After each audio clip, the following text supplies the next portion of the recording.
Hello everyone, good morning, selamat pagi kepada semua. Saya disertai hari ini oleh 3 individu yang agak prominent apabila kita bercakap berkenaan dengan perniagaan digital ataupun digitalization, dan sudah tentu ini antara satu tema utama yang kita akan bincangkan sepanjang event ini, Reboot Now. Apabila kita bercakap berkenaan dengan Reboot Now, kita kaitkan dengan pelbagai cabaran yang kita depani sejak kebelakangan ini. Sudah tentu pandemik COVID-19 melumpuhkan banyak perniagaan, khasnya PKS, dan juga bencana banjir baru-baru ini yang melanda beberapa negeri khasnya Selangor yang juga terjejas teruk.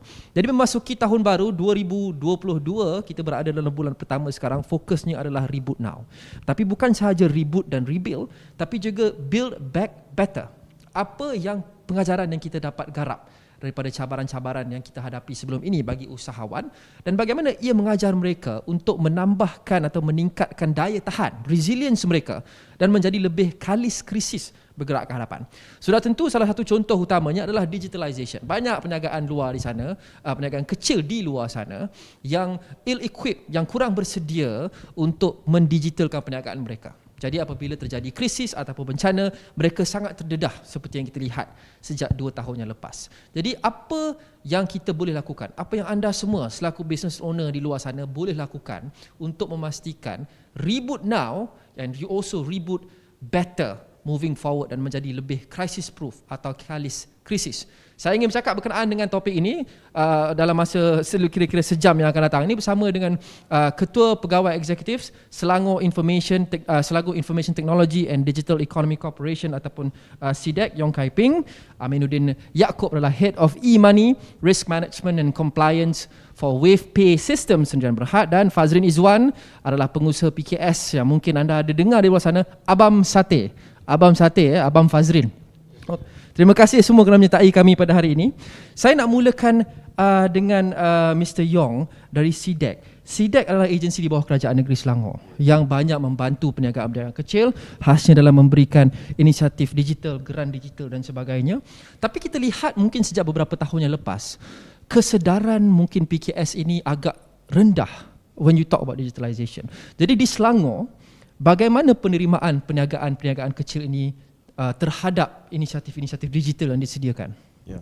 Pada bulan April, Kerajaan Selangor melalui SIDEC telah melancarkan Geran Padani Digital Selangor, di mana kita memberikan, Selangor Government memberikan RM5,000 ataupun 50% subsidi kepada PKS-PKS yang telah menyertai program digitalisasi ini, dan di mana mereka boleh memilih daripada 5 jenis program-program ini, termasuk e-commerce, termasuk cloud accounting, HR, and then kemudian pemasaran digital, and then payment gateway juga. So banyak daripada proses ini kita telah membuat 15 webinar bersama dengan lebih kurang 1,000 orang peniaga-peniaga PKS, bukan daripada kawasan bandar tapi kawasan luar bandar, Hulu Langat dan Sepang dan semuanya, dan memberi penerangan kepada mereka, di mana 1,500 PKS telah membuat permohonan. Daripada itu 1,048 yang mendapat memenuhi syarat-syarat lah dan menjalankan proses digitalisasi. Oleh itu saya boleh dengan gembiranya memberitahu bahawa program ini telah berjaya, di mana Kerajaan Selangor menyalurkan 5 juta dan 1,048 peniaga-peniaga PKS telah berjaya digitalisasikan. Dan kita melihat bahawa perniagaan mereka, contohnya Abang Sate, kemudian kita ada daripada kedai makanan juga, daripada Mary Chan Mutu, kemudian daripada kedai motosikal, kemudian daripada kedai-kedai tuition ataupun yang lainnya telah berjaya digitalisasikan. Pada mulanya bagaimana? Adakah PKS ini atau usahawan-usahawan kecil ini mungkin ragu-ragu atau takut, atau mereka, kerana pendigitalan itu satu benda asing bagi mereka. Jadi bagaimana penerimaan mereka pada waktu mula-mula ia diumumkan dan dikomunikasi kepada mereka? Memang bila kita mulakan program ini pada bulan April ni, ketika itu masih dalam MCO, mereka ni agak lambat sikit, agak takut, and then rasa juga, tapi memang ada urge untuk mendigitalisasikan bisnes mereka lah. Cuma mereka tak tahu apa yang perlu dilakukan, apa kosnya. Kemudian yang banyak juga yang susah keluar daripada comfort zone mereka. Rasakan praktis sesuatu yang baru tu agak susah sikit, mungkin leceh kan. Kemudian dia perlu membimbing staff-staff dia untuk menerima program ini. Tapi kerana kita ada lockdown MCO semua, kedai fizikal tak boleh buka, so mereka faham sekarang ni untuk survival digitalisasi itu, kerana bagi mereka ni simple, iaitu boleh buat delivery, boleh buat e-commerce ketika kedai fizikal sudah tutup kan. Tapi dengan adanya grant ni, mereka membantukan meringankan kos mereka dan mempercepatkan proses, kerana kita juga memberikan bimbingan, konsultasi dan sebagainya. Dan sudah tentu salah satu success story ataupun kisah kejayaan adalah Abang Sate. Abang Sate seperti yang disebut tadi oleh SIDEC, banyak panduan, insentif diberikan kepada usahawan kecil dan sederhana oleh Kerajaan Negeri Selangor. Bagi Abang Sate sendiri, bagaimana semua bimbingan ini, bantuan ini membantu membuka laluan baru dalam model perniagaan, business model syarikat Abang Sate? Okey, mula-mula saya nak ceritalah sikit ya. Kami bermula pada 2018. Masa tu semua transaksi adalah secara tunai, secara cash. Jadi apabila transaksi tunai ni akan berlakulah ketirisan, duit salah kira, tiada management, we call it financial management, tak ada lah. Memang semua benda tidak lengkap. Jadi apabila masuk 2020, kita mendapat, kita tahu pasal digitalization ini, kita juga dihimpit oleh COVID. Jadi kami realise that transaksi tunai ni tak bagus, and then customer takut nak bayar tunai. Jadi kita pun buat research, kita dapat tahu pasal SIDEC, then we approach them, SIDEC membantu. Jadi apabila kita mendapat geran ini, kita telah mempunyai payment gateway yang baru, ya, dipanggil payment gateway yang baru, di mana customer boleh bayar secara online, boleh bayar secara e-wallet.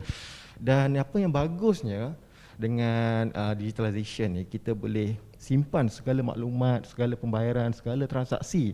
Jadi senang untuk rekod kita untuk menguruskan perniagaan. Jadi ditambah pula dengan COVID ni, kita banyak membantu customer untuk memudahkan segala urusan transaksi diorang dengan kita lah. Jadi diorang lagi percaya kita daripada orang lain, sebab dia pun takut COVID apa semua kan. Jadi kami amat berterima kasih lah dengan SIDEC kerana membantu memberikan geran ini. Memanglah bagi setengah orang 5,000 tu tak banyak, tapi bagi peniaga kecil macam kami ni 5,000 banyak membantu. And untuk membuka kita punya kesedaran ni, tak semua orang berani ambil risiko. Jadi bila kita bersembang dengan orang, kita boleh bincang dan kita realise this is the right way to do it lah. And kita pun buat, and kita sampai sehingga hari ini dia banyak membantu kami. Dan daripada situ kita, sebabkan kita dapat manage kita punya duit ini semua, so kita sekarang ni dah boleh expandkan bisnes kita ke frozen. Jadi untuk sate frozen, dan akan berkembang lagi lah, insyaAllah. Segalanya dipermudahkan lah. Saya faham, kerana sebagai seorang pelanggan pun, sekarang ni kalau saya pergi kedai dan saya tanya, boleh bayar pakai debit card tak? Wave tak? Atau QR code? Tak boleh bayar tunai je. Saya macam alah leceh lah. Jadi that's the way forward. Bukannya forward, sebenarnya itulah patut jadi cara utama sekarang, betul tak? Dan bukan sahaja dia menyenangkan pelanggan, dia menyenangkan juga peniaga dan juga merchants. Adakah migrasikan transaksi digital ini, pembayaran digital sekurang-kurangnya, ada actually menyebabkan ataupun membuahkan hasil dari segi kos? Adakah ia menjimatkan kos, efisiensi bagi peniaga? Bagaimana? Sebenarnya you are right, memang menjimatkan masa. Sangat menjimatkan masa, very efficient, duit tak hilang. Kita boleh trace rekod pembelian.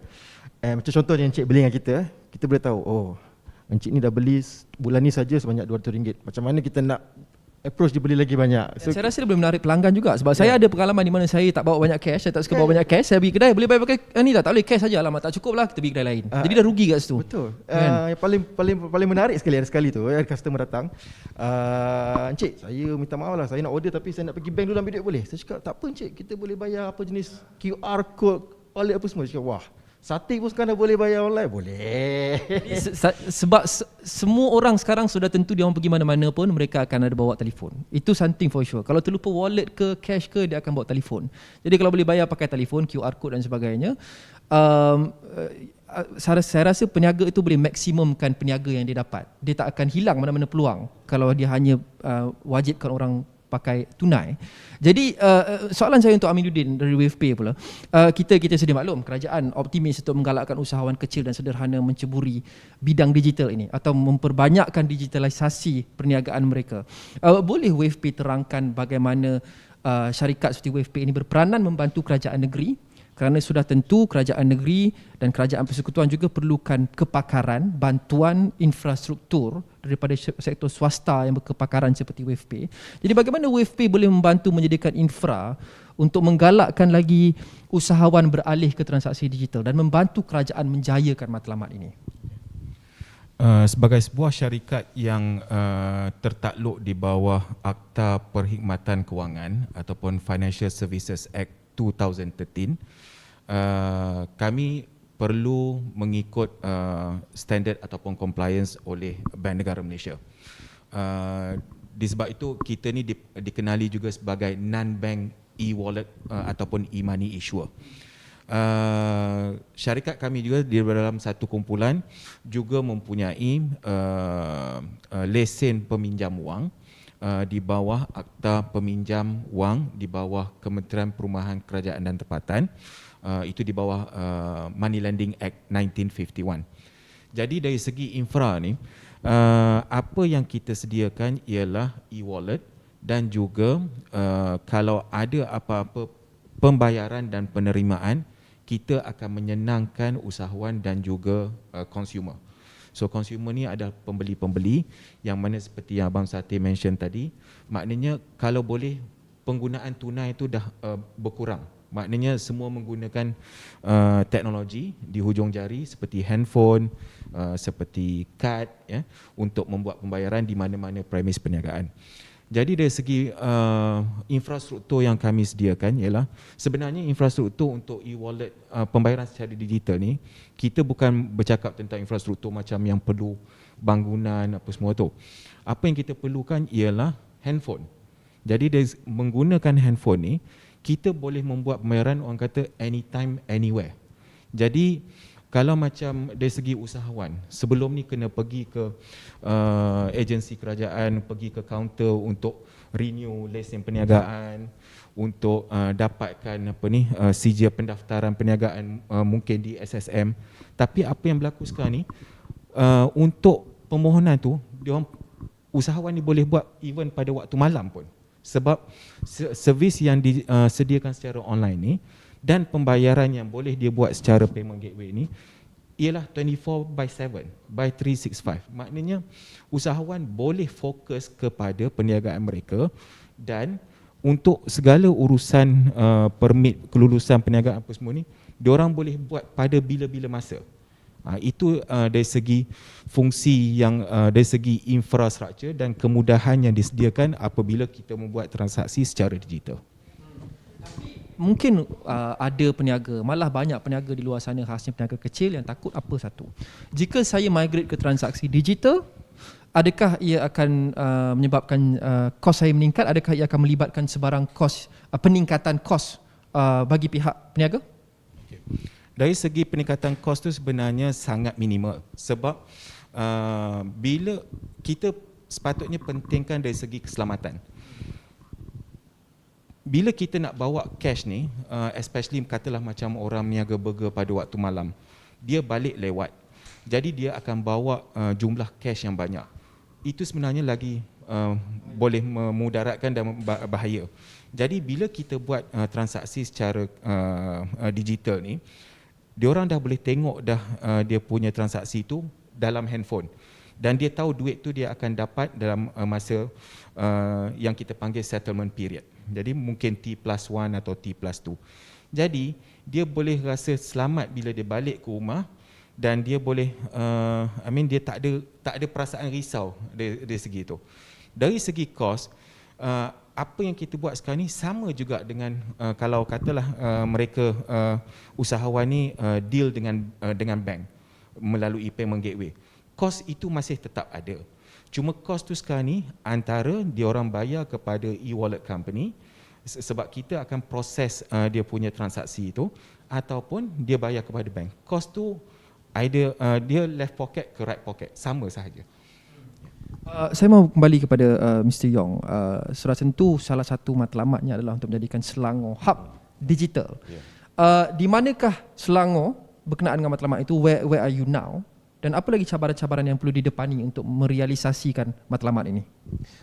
Untuk program digitalisasi di Selangor ni, saya rasa kita telah menampakkan satu pertumbuhan yang rancak, di mana kita lihat bahawa untuk 2 tahun ini e-commerce dan program digital ni semakin meningkat sebanyak 30 hingga 40% setiap kuartal tentang sumbangan ekonomi.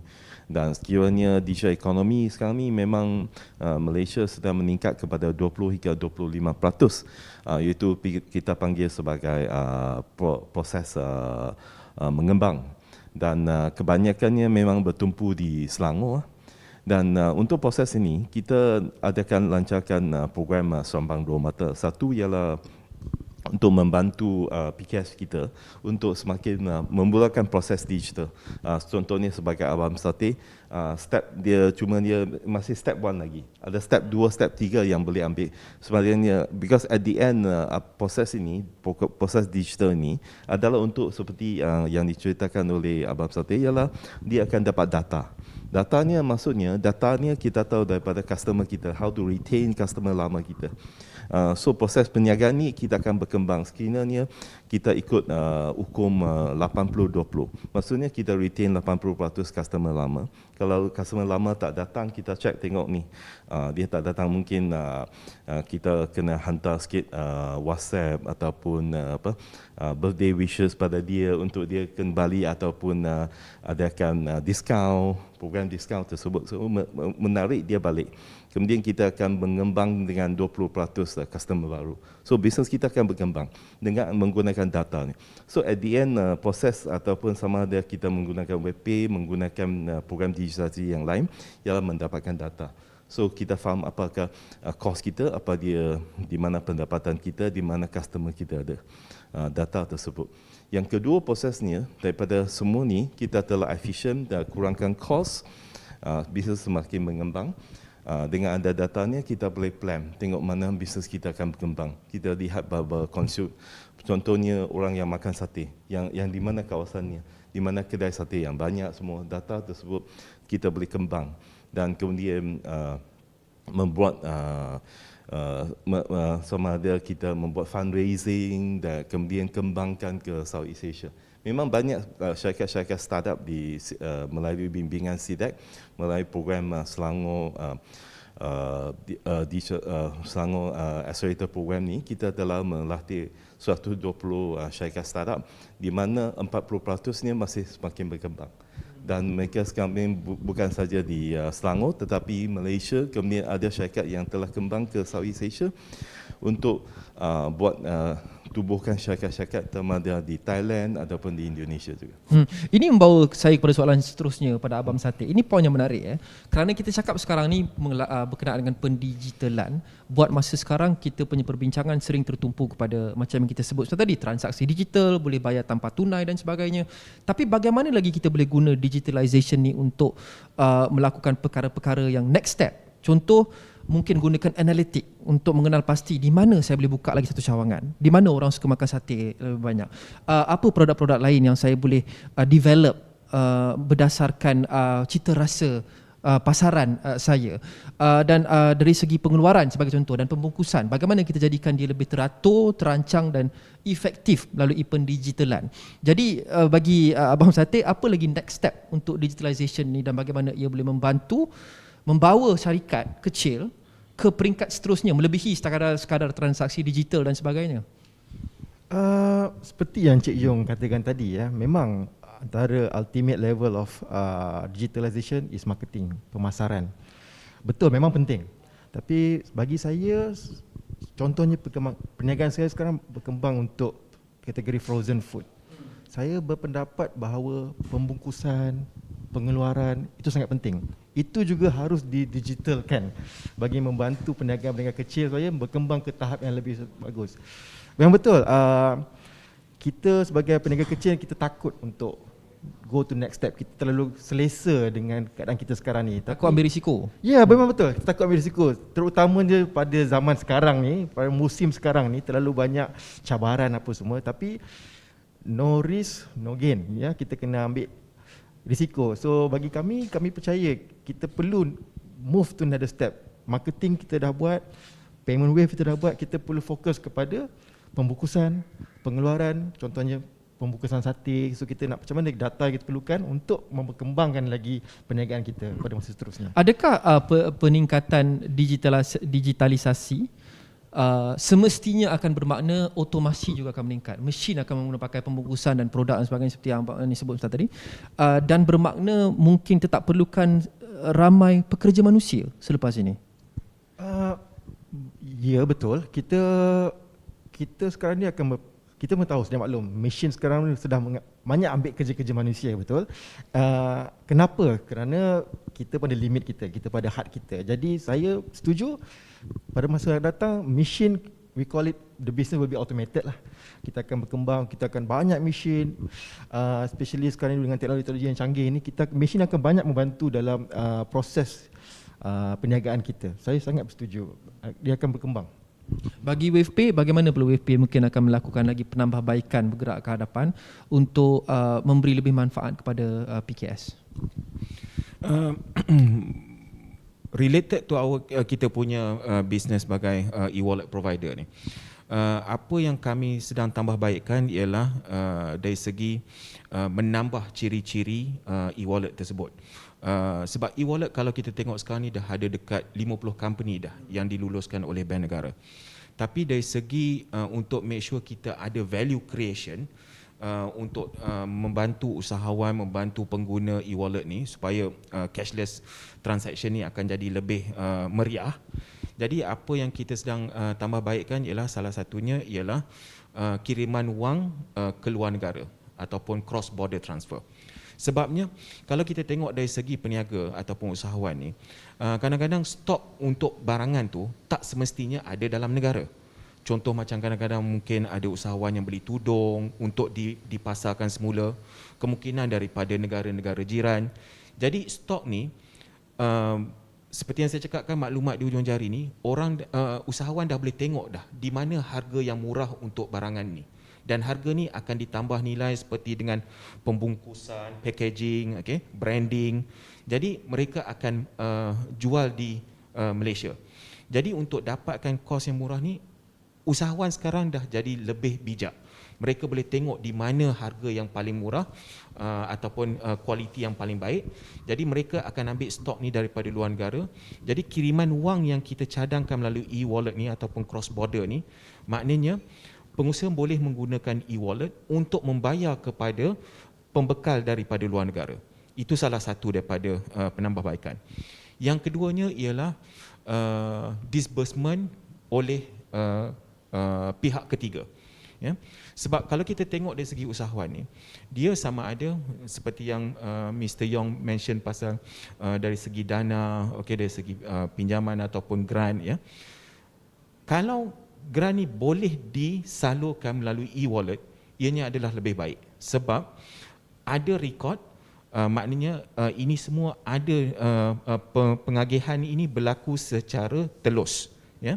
Jadi kita boleh tahu siapa yang bakal menerima dan pembayaran ini dibuat menggunakan e-wallet kepada setiap usahawan. Yang keduanya ialah mungkin usahawan juga seperti Abang Sate mungkin ada pekerja-pekerja. Dia juga boleh membayar gaji dia ataupun jika ada pekerja yang terkena musibah semasa zaman banjir, masa musim banjir ni, dia juga boleh bayar secara e-wallet kepada pekerja dia. Ini yang kita panggil wallet to wallet transfer.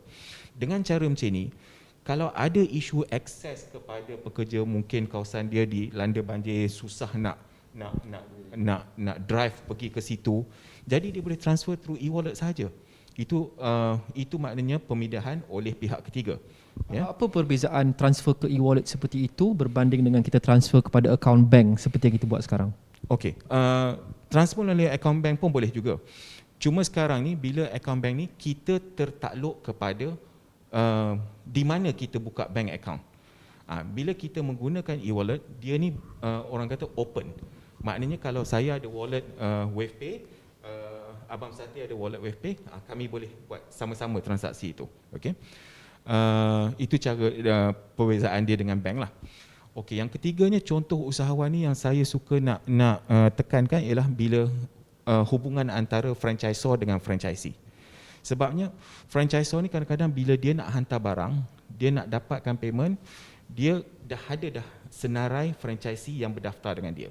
Jadi jika pembayaran ni dibuat melalui e-wallet dalam bentuk seperti program franchise itu sendiri, maka setiap franchisee ni akan tahu berapa payment yang dia akan buat untuk dia mendapatkan stok di bawah program franchise tu.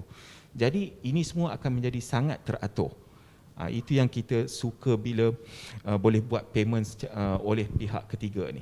So dari segi gaji, dari segi subsidi, dari segi pinjaman, even contoh macam sekarang ni zakat, ya. Katalah macam negeri nak menyalurkan zakat kepada asnaf, maknanya orang yang layak. Jadi ini pun boleh dibuat secara e-wallet. Saya tertarik kepada apa yang disebut awal tadi, iaitu ada lebih kurang 50 syarikat e-wallet di Malaysia pada ketika ini. Jika kita ingin menggalakkan lebih ramai usahawan menggunakan pakai pembayaran digital, transaksi digital melalui e-wallet, kita perlukan pelanggan juga banyak pembayaran secara digital. Tapi apa yang saya nampak sekarang, mungkin ada ramai pelanggan di luar sana yang pening kerana saya nak pakai e-wallet tapi ada 50 e-wallet. Dan kedai ni ambil e-wallet A, kedai ni ambil e-wallet B, tak ambil e-wallet A, kemudian C, D dan sebagainya. Jadi mungkin itu menjadi turn off pada pelanggan untuk menggunakan pakai e-wallet. Adakah perlu untuk kita mungkin selaraskan kebanyakan e-wallet ini macam mungkin 1-2 sistem supaya kita pergi mana pun kita boleh pakai e-wallet itu? Dan jika kita ada 50 e-wallet, kita kena simpan balance untuk 50 e-wallet dan mungkin tak semua orang mampu. Jadi adakah kita perlukan mungkin synchronize, selaraskan sedikit untuk meningkatkan penggunaan dalam kalangan pelanggan? Buat masa ni the existence of the e-wallet companies yang 50 company ni dipanggil omnipresence. Maknanya tidak ada halangan, ya. Tapi dari segi inisiatif yang dijalankan oleh kerajaan, specifically oleh Bank Negara, sekarang ni kita nampak dah ada Duit Now QR, ya. So Duit Now ni dia merangkumi bank dan juga e-wallet company yang dah ada lebih daripada 500,000 user. Ya. Jadi kita boleh nampak kadang-kadang kita pergi ke restoran, kita nampak dah ada Duit Now QR. Ya. Yang penting sekarang ni peniaga mesti tahu apa value yang diberi oleh setiap e-wallet company ataupun Duit Now QR provider. Sebabnya katalah bila dia buka dengan Duit Now QR, mestilah menggunakan bank account yang dia dah buka sebelum ni. Itu kita tengok kebanyakan Duit Now ni pada masa sekarang, selain daripada e-wallet company, jumlah yang lebih banyak sebenarnya disediakan oleh commercial bank. Betul. Ya? Untuk transfer duit dan sebagainya boleh pakai Duit Now sekarang. Ya. Jadi inisiatif tu dah berlaku.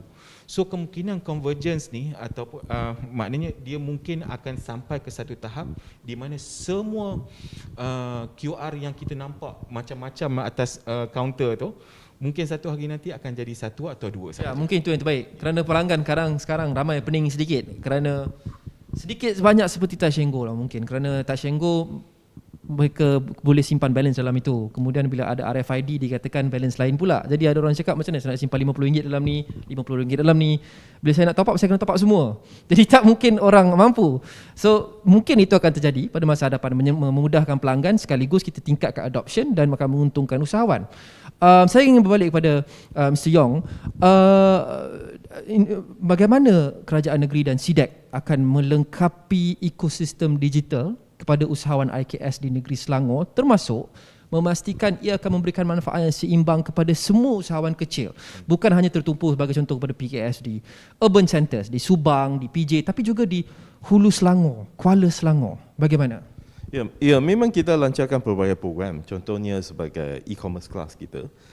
So proses kita ni sebagai dia upskilling, the reskill yang mereka yang di retrench baru-baru ni kerana COVID. Kemudian kita bantu mereka buat branding. So kita memang ada e-commerce class untuk buat latihan. Kemudiannya memang e-commerce class kita ni memang popular. Setiap kelas kita ada online untuk 2 tahun lepas. Setiap kelas ni kita ada 400 orang yang menyertainya. Pelbagai peniaga PKS, e-commerce merchant semua ni menyertai. Kemudian kita ada Selangor e-Bazaar, di mana kerajaan Selangor juga menyalurkan 4 juta untuk melatih, berjaya melatih 80,000 PKS, termasuk seperti yang saudara nyatakan daripada kawasan pendalaman, luar bandar, daripada Aitau, daripada Sabak Benam, semua ni memang menyertai. Dan memang perniagaannya meningkat kerana menyertai program e-Bazaar Selangor yang dilancarkan 2 tahun ini. Dan seterusnya, seperti yang dinyatakan oleh Abang Sateh semuanya, Selangor e-Bazaar ni kita telah akan melatih juga tenaga pekerja. So di mana tenaga pekerja ni kita akan melatih mereka kerana memang future work ni dia akan menunjuk kepada bukan pekerja-pekerja buruh kerana dia ambil oleh mesin, tapi yang perlukan oleh PKS kita ialah tenaga management supaya mengembangkan bisnes, buat digital marketing, e-commerce dan sebagainya. So kita akan melatih lebih banyak pekerja kita melalui penubuhan sekolah digital Selangor Digital School yang telah disebut oleh Yang Amat Berhormat Menteri Besar Selangor, Dato' Amiruddin Syari, baru-baru ini dalam bajet Selangor. So kita akan lancarkan bersama dengan Universiti Selangor di kampusnya di PJ, lancarkan Selangor Digital School ini untuk train. Mungkin kan contohnya Abang Sateh, kalau dia masuk frozen fruit, dia akan dapatkan halal punya licensing semua tu. Mungkin kita akan bantu teknologi bahawa blockchain supaya memastikan setiap penyediaan makanan tu memang diakui dan memang kualitinya memang betul, memang tingginya dengan ada blockchain teknologi tersebut. Perlukan teknologi itu, perlukan tenaga pekerja yang mahir. Kita akan lancarkan dengan melalui sekolah digital Selangor. Bagi Abang Sateh yang sudah melalui perjalanan ini dan masih lagi on the journey, apa nasihat kepada usahawan kecil dan sederhana yang ingin beralih ke segmen digital yang mungkin masih lagi rasa ragu-ragu, takut, mereka tak bersedia, wajarkah ambil risiko ini? Apa nasihat Abang Sateh kepada mereka? Saya ingin menasihatilah usahawan yang macam saya dahulu. Pertama, kita harus mengambil risiko. Sebab risiko pertama kita dah ambil iaitu untuk menceburi perniagaan. Jadi kita dah lepas step pertama. Step kedua, kita harus ambil risiko, kita harus mengikuti peredaran masa, iaitu sekarang ni semua benda sudah didigitalkan. Jadi tapi bila kita nak ambil risiko ni, kita harus pelajarilah apa risiko kita nak ambil. Jadi SIDEC ada untuk membantu peniaga-peniaga kecil. Jadi sekarang ni senang, boleh go through Facebook, boleh go through Twitter, Instagram. Kita kalau nak communicate dengan SIDEC tak perlu pergi, kita boleh call saja. Jadi SIDEC akan membantu kita menerangkan, okey, peniaga kecil kamu harus go to next step iaitu digitalization. Jadi bila kita dah digitalize itu, dia membantu untuk customer-customer kita. Dan juga seperti yang Encik Yong katakan tadi, kita perlukan management team yang untuk memperkembangkan e-commerce kita. Mungkin mesin sudah ada untuk menggantikan kita punya pekerja untuk cucuk sate, tapi kita perlukan pekerja-pekerja mahir untuk mengendalikan pemasaran, mengendalikan logistik. Mesin boleh membuat benda yang repetitif dan fizikal, tapi kita masih lagi perlukan buah fikiran yang memerlukan manusia untuk strategize dan sebagainya. Jadi ya betul. So kita perlukan sekarang ni untuk next step kami, contohnya seperti Abang Sate, kami perlukan management team untuk memperkembangkan lagi seperti Encik Yong katakan, kami ingin mengembangkan ke frozen business bukan setakat di Malaysia, kemungkinan besar bila suatu hari nanti kita akan pergi ke luar negara. Jadi kita perlukan pekerja yang mahir yang perlu dibimbing. Jadi untuk next steps kami mungkin akan join semua kelas-kelas ni untuk supaya diorang semua tahu, aware the importance of technology, the importance of digitalization, so that we can improve our own business. So untuk usaha muda sana, kita tak tahu, kita bertanya. Jadi kalau dah bertanya, then kita boleh buat decision, keputusan patut buat ke tak patut buat. Jadi saya ingin menggalakkan semua orang untuk join digitalization. Kontaklah SIDEC untuk pertanyaan-pertanyaan yang meragukan. Okay, dan kita ada juga pertanyaan itu, kita ada 2 soalan, dan pada anda di luar sana, anda digalakkan untuk memberikan soalan anda kepada panel-panel yang berada di sini. Inilah peluang untuk anda bertanyakan soalan secara terus kepada mereka, dan saya akan bertanyakan sebanyak mungkin soalan yang masuk kepada mana-mana panel yang anda mahu ataupun kepada semua, kerana ini adalah masa untuk anda dapatkan tips yang berharga untuk mengembangkan perniagaan anda. Jadi feel free untuk drop your question. Dan kita ada soalan yang pertama dari Atira Munirah. Soalannya mungkin saya rasa sesuai untuk saya tujukan kepada SIDEC. Bila grant akan dibuka untuk usahawan apply? Grant yang tahun lepas telah habis daripada April sehingga November, berjaya dijazikan 1048 syarikat-syarikat usahawan dan PKS. Grant baru ni kita masih menunggu. Mungkin kita akan lancarkan kalau ada pun bulan April lah. Kita lihat pada situasi ekonomi mungkin, dan saya rasakan kerajaan Sarawak akan mengambil kira bagaimana pertumbuhan ekonomi. Kalau sekiranya perlu suntikan ini mungkin akan dilakukan nanti, kalau kita juga akan buka nanti juga bulan daripada April. Bulan April. Adakah ia akan mungkin dibuka setahun sekali atau bagaimana? Apa perancangan? Kita biasanya grant ini kalau lihat jumlah yang disalurkan, contohnya kalau kita grant ini masih 5,000 kepada 1,000 ni, kepada sasarannya 1,000 syarikat PKS ni. So kita tunggu sehingga bila permohonan ini habis lah.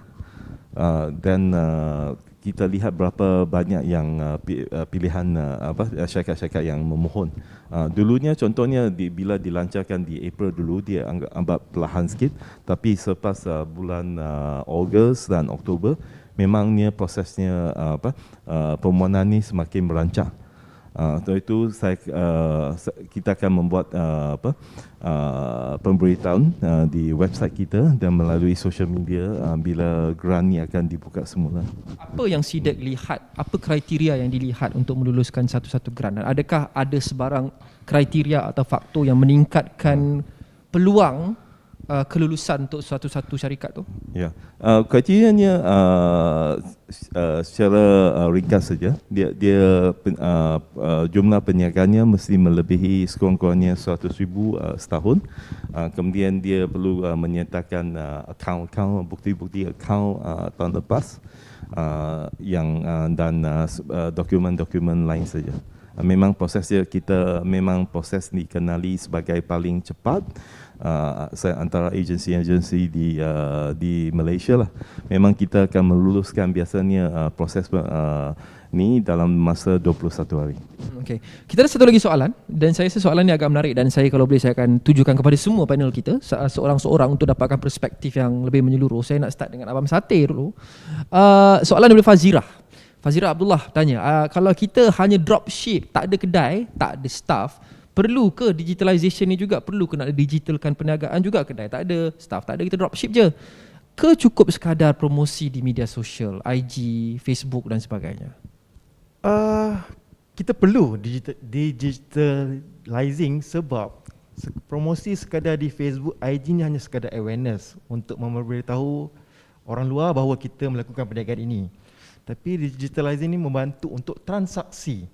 Contohnya, orang tu mungkin seperti Encik cakap tadi, dia tak ada cash tapi dia ada duit dalam e-wallet. Tapi kalau contohnya you sebagai dropship tak ada kedai, tak ada store, tapi you tak ada e-wallet account, you tak dapat lah customer tu. Tu dah rugi satu customer. And kebanyakan sekarang ni e-wallet ni sekarang banyak memberikan promosi, rebate. Itu menyenangkan kita. So you mungkin orang boleh tahu bisnes you, tapi kalau orang tak boleh nak beli dengan you melalui digitalization ni, merugikan. Jadi kita kena penting menyenangkan orang nak beli daripada kita, betul tak? Kita buat perniagaan ni, kita nak menyenangkan customer kita. Dan juga menyenangkan diri kita dari segi transaksi, dari segi accounting, dari segi duit tu dah masuk bank direct. Mungkinlah 1 hari atau 2 hari duit lama masuk, tapi duit tu akan masuk. Contoh tadi, kalau orang beli burger malam-malam, duit hilang, dah sedih. Jadi penat berniaga. Saya selalu macam tu. Kalau Yeah, pergi penat beli berniaga. burger tepi jalan tak cukup tunai, tak cukup cash, tak jadi beli, nak kena pergi cucuk duit. Rugi lah kat situ, kan? Jadi penting, sangat-sangat penting beralihlah ke digitalizing supaya boleh membantu kita mengembangkan bisnes kita dari segi transaksi dengan pelanggan-pelanggan kita, supaya kita tak rugi customer. Aminuddin, Cik Aminuddin ada pendapat? Saya tengok daripada perspektif business owner. Sebab kita tak tahu, mungkin satu hari produk yang kita jual tu akan jadi hot selling, ya. Dan pada masa tu mungkin kalau kita tak ada rekod perniagaan, dari segi macam kita sekarang ni, kita nak mengarah ke towards digitalization ni, semua rekod sekarang adalah dalam digital record.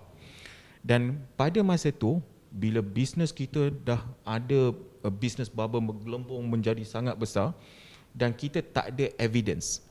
Jadi pada masa tu bila ada mungkin dari segi sumbangan, dari segi dana yang datang untuk kembangkan bisnes kita, pada masa tu mungkin kita menyesal. Contoh macam mungkin pelitup muka emas yang kita pakai ni, dulu bukan hot selling item sebelum COVID, kemudian terus meletup. Kita tak tahu bila akan jadi benda tu. Jadi itu pentingnya untuk kita digitalkan perniagaan. Sebab kita mesti ada orang kata presence, dan presence pada masa zaman digital ni tak semestinya macam soalan daripada Fazirah ni, tak payah kedai, ya. So orang tak nampak apa yang kita jual, tapi dengan cara digitalization ni, dengan ada IG apa semua, baru orang nampak produk tu. Tapi adakah mungkin agensi kerajaan SWISIDEC boleh kenal pasti peniaga yang menjual produk tu jika dia tidak pernah ada apa-apa pendaftaran perniagaan, permit apa semua, dia tidak pernah ada tu, dia tak pernah mendaftar, dia cuma tahu menjual.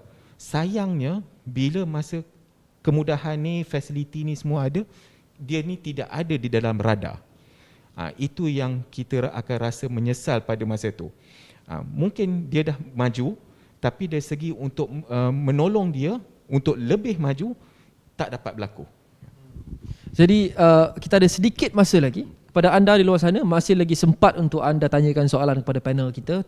Saya fikir tak begitu senang untuk kita kumpulkan Abang Sate, Wavepay dan SIDEC di tempat yang masa yang sama. Jadi this is your chance.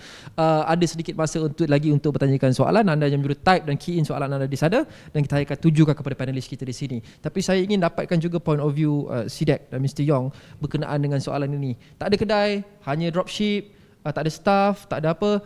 Perlu digitalization dan mengapa? Saya rasa end result digitalization ialah data. Datanya supaya kita kumpulkan data. Satu, datanya seperti ini, contohnya kalau kita jual, kita tahu siapa customer kita. So dengan hukum 80-20 ni, maksudnya kita mengekalkan pelanggan-pelanggan lama. 80% tu pelanggan lama tu akan return, beli balik, dan kita cuma perlu mendapatkan 20% pelanggan baru saja. Memang hukum ini hukum pentinglah kalau kita ingin kembangkan bisnes kita. Dengan proses digitalisasi, contohnya dia boleh sebenarnya digitalization ni bukan nak beli software yang besar, yang mahal semuanya. Memang ada software banyak yang murah, percuma, online juga. Dengan proses ini, dia perlukan cuma dia boleh kenal pasti siapa pelanggan lama kita, adakah cita rasanya, dan mungkin dia boleh tukar pada produk-produk yang dipromotkan dengan harga, dengan kuantiti, dengan amount yang diperlukan oleh pelanggan. Tak semestinya ikut yang lama tu, dia boleh ubah kerana ada datanya. So kita perlukan data ni untuk tahukah siapa pelanggan kita, bagaimana interaksi dengan mereka, mungkin buat promotion dengan directly kepada pelanggan-pelanggan kita. Saya rasa ini yang penting. So end resultnya bukan saja menyenangkan proses pembayaran, pembelian saja, tapi data di usahawan PKS tu amat penting.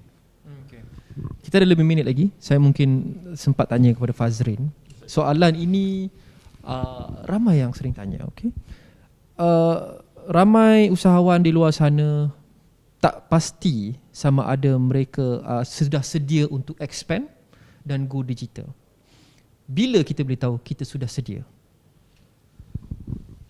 Kita takkan pernah tahu bila kita boleh bersedia. Cuma bila kita pertama kita dapat feedback daripada pelanggan sendiri cakap, kena buat.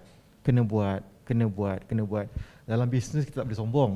Kita kena dengar cakap customer. So bila customer dah cakap tu, kita pun balik, kita lihat, kita study. Patutkah kita buat? Adakah bila kita buat ni menjana lebih pendapatan kepada kita? Jadi apabila kita dah buat research, kita cuba juga buat dan kita nampak dia menjana pendapatan kita, so mulai hari itu kami mula go all out untuk digitalization dari segi data, because data important. So daripada data tu kita boleh kembangkan lagi perniagaan kita. Jadi dia tak ada tanya bila dah bersedia, kita tak akan pernah bersedia. Dalam teknologi ni sangat laju, hari-hari ada benda baru, kita kena cepat-cepat ikut dia punya peredaran masa dengan teknologi yang terbaru ini. Okay. 1 minute left with the final question mungkin untuk Mr. Yong. Kita nak cakap pasal digitalization ni dan grant dan inisiatif dan insentif yang disediakan memang begitu banyak. Panjang kita belum masa. Tapi matlamat kita adalah selepas mereka mendengar talk ini, mungkin mereka yang belum digitalize, mereka akan digitalize. Keluar ni terus akan digitalize. By the end of the day or tomorrow. Secara mudah dan ringkas, apa yang mereka perlu lakukan first step? Apa kalau mereka mahu terus keluar sekarang ni dan start digitalizing the company, apa first step yang mereka perlu lakukan? First step tu memang e-commerce.